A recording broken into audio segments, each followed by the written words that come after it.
BJP के नए महामंत्री हरीश द्विवेदी इस वक्त हमारे साथ मौजूद है बातचीत के लिए। सर, असम में प्रभारी की जिम्मेदारी दी गई, बड़ी जीत वहां पर हुई। राजस्थान में निकाय चुनाव की जिम्मेदारी दी गई है और अब राष्ट्रीय महामंत्री बनाया गया है। कितना चुनौती मान रहे हैं, किस तरह से?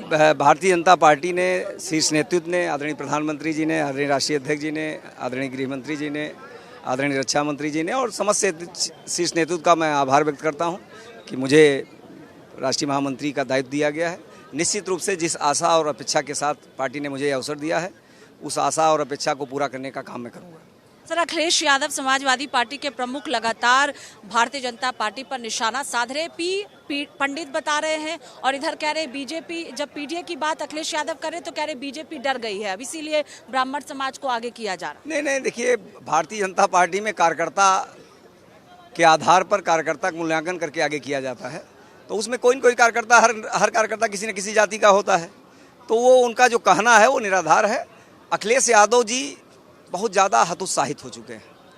अखिलेश यादव जी को लगता है कि अब उत्तर प्रदेश की जनता कभी उनको मुख्यमंत्री का उनके सपना जो है वो पूरा नहीं होने देगी, इसलिए वो अनाप शनाप का बयानबाजी करते हैं और उनके अनाप शनाप की बयानबाजी को उत्तर प्रदेश की जनता एकदम गंभीरता से नहीं लेती है। फिर इस बार तीसरी बार भारतीय जनता पार्टी सरकार वहां पर प्रचंड बहुमत के साथ बनेगी। सर, लगातार सूत्रों के हवाले से अखिलेश यादव सीटों का बंटवारा भी करते हुए नजर आ रहे सहयोगी दल। आप स्वाभाविक देखिए कि जैसे बचकानी हरकत होती है, लड़ेगी भारतीय जनता पार्टी, अलायंस करेगी भारतीय जनता पार्टी, बंटवारा करेगी भारतीय जनता पार्टी और उस भारतीय जनता पार्टी के अलायंस का बंटवारा कर रहे हैं, तो ये बचकानी हरकत है। उनके बचकानेपन पर मुझे कुछ नहीं कहना। आखिरी सवाल है कि वंदे मातरम को लेकर कांग्रेस वर्किंग कमेटी की बैठक में तय किया गया है कि 2 ही छंद गाया जाएगा। देखिए, कांग्रेस पार्टी हमेशा देश विरोधी कार्यों में लिप्त रही है, उनका चेहरा ही देश विरोधी है।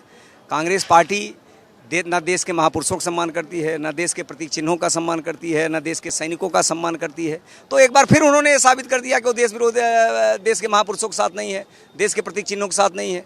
देश के जो राष्ट्रगीत गाते गाते कितने लोग शहीद हो गए, कितने लोग कुर्बान हो गए, कितने लोग फांसी पर लटका दिया गया। तो ऐसे महापुरुषों का भी सम्मान, ऐसे शहीदों का भी अपमान कांग्रेस पार्टी कर रही है।